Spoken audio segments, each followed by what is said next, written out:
Hello everyone, welcome back to my YouTube channel English Vibes with Ritika. Today's chapter Long Walk to Freedom ये class 10th का poem है और आज हम इसको बहुत इंटरेस्टिंग वे में पढ़ेंगे और समझेंगे ताकि आपको इजीली एक्सप्लेन हो जाए। सोचिए ज़रा, एक इंसान जिसने अपनी पूरी ज़िंदगी 27 ईयर्स जेल में गुजार दी है क्योंकि उसका सपना था कि उसे देश आज़ाद हो और उस इंसान को इक्वल राइट्स मिले। और जब वो जेल से बाहर आया तो उसने बदला लेने के बजाय फॉरगिवनेस और पीस को चुना। और सबसे इंस्पायरिंग बात, जो इंसान कभी प्रिजनर था वही एक दिन साउथ अफ्रीका का प्रेसिडेंट बना। आज हम क्लास 10 का chapter Long Walk to Freedom Nelson Mandela समझने वाले हैं। ये चैप्टर सिर्फ मंडेला की स्टोरी नहीं बल्कि freedom, equality, courage and sacrifice की स्टोरीज हैं। तो चलिए चैप्टर को बिल्कुल सिंपल और इजी वे में समझते हैं। 10 मई 1994 चैप्टर की बिगनिंग होती है 10 मई 1994 से। ये साउथ अफ्रीका के हिस्ट्री का बहुत इम्पोर्टेंट डे था। प्रिटोरिया, जो साउथ अफ्रीका की कैपिटल थी, उस दिन सेलिब्रेशन से भरा हुआ था। दुनिया के 140 से ज़्यादा कंट्रीज़ के रिप्रेजेंटेटिव और इम्पोर्टेंट लीडर्स वहाँ आए थे। रीज़न था साउथ अफ्रीका में पहली डेमोक्रेटिक और नॉन रेशियल गवर्नमेंट का फॉर्मेशन की ऑथ टेकिंग सेरेमनी। और सबसे इम्पॉर्टेंट मोमेंट ये था कि नेल्सन मंडेला साउथ अफ्रीका के ब्लैक प्रेसिडेंट के रूप में ऑथ लेने वाले थे। आप इमेजिन हो, जिस कंट्री में सालों तक रेशियल डिस्क्रिमिनेशन और वाइट सुपरमेसी थी, उसी कंट्री में अब एक ब्लैक लीडर प्रेसिडेंट बनने जा रहा था। ये मोमेंट अपने आप में हिस्ट्री था। मंडेला ने इस गैदरिंग को रेनबो गैदरिंग कहा। क्यों? क्योंकि वहाँ different races, colours, cultures and backgrounds के लोग एक साथ थे। पहले जो लोग डिस्क्रिमिनेशन के सामना करते थे, अब वही एक नए साउथ अफ्रीका के सेलिब्रेशन कर रहे थे जहां इक्वलिटी सबके लिए थी। यूनियन बिल्डिंग सेरेमनी एम्फीथिएटर में हो रही थी। ये वही प्लेस था जहां पहले वाइट पीपल का डोमिनेंस था, लेकिन उस दिन वही जगह एक कम्प्लीटली न्यू साउथ अफ्रीका की बिगनिंग की विटनेस बन रही थी। मंडेला अपनी डॉक्टर ज़नानी के साथ सेरेमनी में आए। सबकी अटेंशन उन्हीं पर थी क्योंकि उनका प्रेसिडेंट बनना सिर्फ एक पॉलिटिकल इवेंट नहीं था, it was a symbol of freedom and equality. सबसे पहले FW क्लर्क ने सेकंड डिप्टी प्रेसिडेंट के रूप में ऑथ ली, फिर थैप्को एम्बिकी ने फर्स्ट डिप्टी प्रेसिडेंट के रूप में ऑथ ली, और फाइनली वो मोमेंट आया जिसका सबको वेट था। नेल्सन मंडेला ने साउथ अफ्रीका के फर्स्ट ब्लैक प्रेसिडेंट के रूप में ऑथ ली। ऑथ लेने के बाद मंडेला ने अपनी स्पीच में सभी गेस्ट और वर्ल्ड लीडर्स को थैंक यू कहा। उन्होंने कहा कि आज का दिन एक न्यूली गेन फ्रीडम की होप और हैप्पीनेस को सेलिब्रेट करने का दिन है।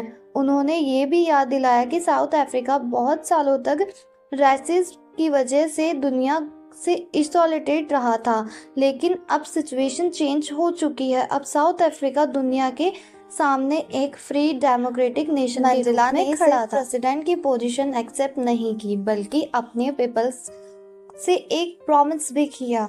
उनका एम था कि साउथ अफ्रीका के लोग poverty, hunger, suffering and racial as well as gender discrimination से फ्री हो सके। और उनकी स्पीच की सबसे पावरफुल लाइंस में से एक थी never never and never again. मतलब अब किसी भी इंसान को दूसरे इंसान पर ऑपरेशन या डोमिनेंस करने की परमिशन नहीं होगी। मंडेला का ड्रीम एक साउथ अफ्रीका था जहां फ्रीडम सिर्फ कुछ लोगों के लिए नहीं बल्कि हर सिटीजन के लिए। जो सीन देखने को मिला वो अपने आप में बहुत खास था। आसमान में साउथ अफ्रीका एयरफोर्स के जेट्स, हेलीकॉप्टर और मिलिट्री प्लेन्स एक साथ उड़ रहे थे। उन्होंने वी शेप फॉर्मेशन बनाई हुई थी। देखने में ये बहुत शानदार लग रहा था, लेकिन इसका मतलब सिर्फ मिलिट्री स्ट्रेंथ दिखाना नहीं था। ये एक नई डेमोक्रेटिक गवर्नमेंट के प्रति उनकी लॉयल्टी और सपोर्ट को शो कर रहा था। और सबसे इमोशनल मोमेंट था जब वही मिलिट्री जनरल्स जिनके यूनिफॉर्म्स पर मंडेला लगे हुए थे और जिन्होंने कुछ साल पहले मंडेला को अरेस्ट किया था, आज वही मंडेला को सैल्यूट कर रहे थे। सोचिए, समय ने कितना बड़ा बदलाव देखा था। जिस इंसान को कभी एनिमी माना गया था वही आज देश का लीडर बन चुका था और मिलिट्री उसे रिस्पेक्ट के साथ सैल्यूट कर रही थी। इसके बाद एयरपोर्ट्स के प्लेन्स के ने आसमान में साउथ अफ्रीका फ्लैग के colours black, red, blue, green और गोल्ड का स्मोक छोड़ा। पूरा आसमान जैसे नए साउथ अफ्रीका के कलर्स में रंग गया हो।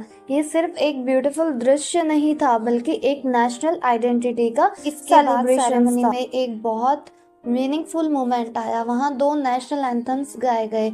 वाइट पीपल ने इनगोशिस सिक्लेल आई अफ्रीका गाया जो पहले ब्लैक लोगों का फ्रीडम एंथम हुआ करता था। वहीं ब्लैक लोगों ने डाई स्टैम्प गाया जो उस समय का ऑफिशियल नेशनल एंथम था। हो सकता है कि बहुत से लोगों को दूसरे नेशनल एंथम के पूरे वर्ड्स भी याद ना हो, लेकिन उस समय लिरिक्स से ज़्यादा इम्पोर्टेंट था कि सब लोग एक साथ खड़े थे। यह नई साउथ अफ्रीका की सबसे बड़ी पहचान थी। अब रेस और कलर्स के आधार पर अलग अलग खड़े होने के बजाय लोग एक कंट्री और एक फ्लैग के नीचे खड़े थे। लेकिन दोस्तों, इस खुशी के बीच मंडेला का ध्यान अपने पेनफुल पास्ट की तरफ गया। उन्होंने अपार्थाइड का वो दौर याद आया जब स्किन कलर की वजह से लोगों के साथ डिस्क्रिमिनेशन किया जाता था। ये सिस्टम ब्लैक लोगों के लिए ऑपरेशंस, इक्वालिटी और सफरिंग का कारण बना हुआ था। मंडेला ने सिर्फ अपना दर्द याद नहीं किया, उन्होंने हजारों फ्रीडम फाइटर्स को भी याद किया जिन्होंने इक्वालिटी, फ्रीडम के लिए अपनी जान तक दे दी थी। बहुत से लोगों ने इतना बड़ा सेक्रीफाइस किया था, उनके लिए पेन और कंट्रीब्यूशन को वर्ड्स में पूरी तरह एक्सप्लेन करना भी पॉसिबल नहीं था। मंडेला खुद को उन फ्रीडम फाइटर्स की पूरी जर्नी का अकेला हीरो नहीं मानते थे। वो कहते थे कि उनसे पहले भी बहुत से लोग स्ट्रगल कर। उन्होंने ऑलिवर टैम्बो, वॉल्टर सिसिलू और चीफ लुथिली जैसे लीडर्स को भी याद किया जिन्होंने फ्रीडम के लंबे समय तक संघर्ष किया। मंडेला कहते थे कई बार बहुत मुश्किल सिचुएशन से ऐसे लोग निकल कर आते हैं जो बहुत बेहद ब्रेव, वाइज और कंपैशनेट होते हैं। साउथ अफ्रीका डायमंड के लिए फेमस था, लेकिन मंडेला के हिसाब से उस देश का सबसे वैल्यूएबल ट्रेजर उनके लोग थे। उनका करेज, हॉनेस्टी और सैक्रिफाइस किसी भी डायमंड से ज़्यादा प्रीशियस था। मंडेला ने अपने साथी फ्रीडम फाइटर्स से करेज का असली मतलब सीखा। उनके लिए ब्रेव होने का मतलब ये नहीं था कि किसी को डर ही नहीं लगता। असली करेज ये है कि डर होने के बावजूद आप पीछे न हटे, डर को अपने ऊपर हावी ना होने दे और उनके सामने खड़े होकर उसे ओवरकम करे। यानी ब्रेव पर्सन वो नहीं है जिसे डर नहीं लगता, बल्कि वो है जो डर के बावजूद आगे बढ़ता है। इसके बाद मंडेला ह्यूमन लाइफ की 2 रिस्पॉन्सिबिलिटीज़ की बात करते हैं। वो इन्हें ट्विन ऑब्लिगेशंस कहते हैं। पहली रिस्पॉन्सिबिलिटी होती है अपने फैमिली के प्रति, अपने पेरेंट्स, वाइफ, चिल्ड्रंस के लिए, और दूसरी रिस्पॉन्सिबिलिटी होती है अपने कम्युनिटी और कंट्रीज़ के प्रति। लेकिन एपार्थाइड के टाइम में ब्लैक लोगों के लिए इन दोनों रिस्पॉन्सिबिलिटी को बैलेंस करना बहुत मुश्किल था। अगर कोई अपने लोगों के राइट्स के लिए आवाज़ उठाता था तो उसे जेल हो सकती थी, फैमिली से दूर होना पड़ सकता था और उसकी पर्सनल फ्रीडम भी छीन सकती थी।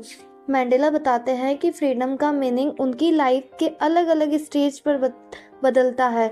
जब वो छोटे थे तो उनके लिए फ्रीडम का मतलब था खुले मैदान में फ्रीली दौड़ना और खेलना, और जब वो स्टूडेंट बने तो फ्रीडम का मतलब था दोस्तों से अपनी मर्जी से बाहर जाना। बड़े होने पर उनकी इच्छा थी कि वो अपनी लाइफ अपने तरीके से जिए, अपना घर बनाए, अपनी फैमिली के साथ पीसफुल लाइफ बिताएं। लेकिन धीरे धीरे मंडेला को समझ आया कि ये सिर्फ उनकी पर्सनल फ्रीडम है। अगर उनके आसपास के लाखों लोग अपने बेसिक राइट से डिप्राइव्ड होते हैं तो सिर्फ उनका खुद आज़ाद होना कोई रियल फ्रीडम नहीं है। यही से उनकी सोच बदल गई।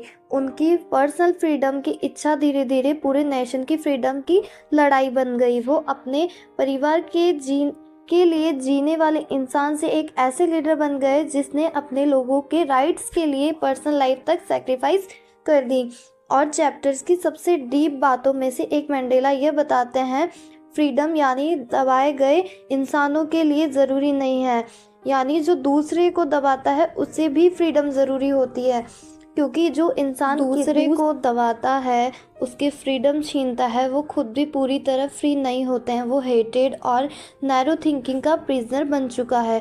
इसलिए मंडेला के लिए रियल फ्रीडम तब आएगी जब ऑपरेसर्स दोनों इस साइकिल से बाहर निकलेंगे, तभी सोसाइटी जनरली फ्री हो पाएगी। अब चैप्टर के एंड में मंडेला एक बहुत ब्यूटीफुल थॉट शेयर करते हैं। वो कहते हैं, जब आप एक बड़े माउंटेन की चोटी पर पहुंचते हैं तब आपको एहसास होता है कि अभी और भी माउंटेन्स क्लाइंब करने बाकी है। इसका मतलब है कि एक बड़ी अचीवमेंट हासिल कर लेना ही जर्नी का एंड नहीं होता। मंडेला प्रेसिडेंट बन गए थे, एपेटाइट ख़त्म हो गया था, लेकिन पॉवर्टी, इनइक्वालिटी और डिस्क्रिमिनेशन जैसी प्रॉब्लम्स अभी भी मौजूद। साउथ अफ्रीका बनाना बाकी था जहां हर इंसान को इक्वल अपॉर्चुनिटी और रिस्पेक्ट मिले। तो students, Long Walk to Freedom सिर्फ नेल्सन मंडेला की बायोग्राफी नहीं है। ये हमें बताती है कि फ्रीडम कोई एक दिन मिलने वाली चीज़ नहीं, बल्कि एक कंटिन्यूस जर्नी है। इसके लिए करेज, पेशेंस, सेक्रीफाइस और ह्यूमैनिटी की ज़रूरत होती है। मंडेला ने हमें सिखाया कि हेटेड से ख़त्म नहीं किया जा सकता। इंसानियत, फॉरगिवनेस और करेज के ज़रिए भी एक बेहतर सोसाइटी बनाई जा सकती है। आई होप स्टूडेंट, अब आपको नेल्सन मंडेला की जर्नी सिर्फ एक चैप्टर नहीं बल्कि एक इंस्पायरिंग स्टोरी की तरह समझ आई होगी। और अगर वीडियो पसंद आया तो लाइक, सब्सक्राइब करना ना भूलें। मिलते हैं नेक्स्ट वीडियो में। See you in the next video. Bye everyone.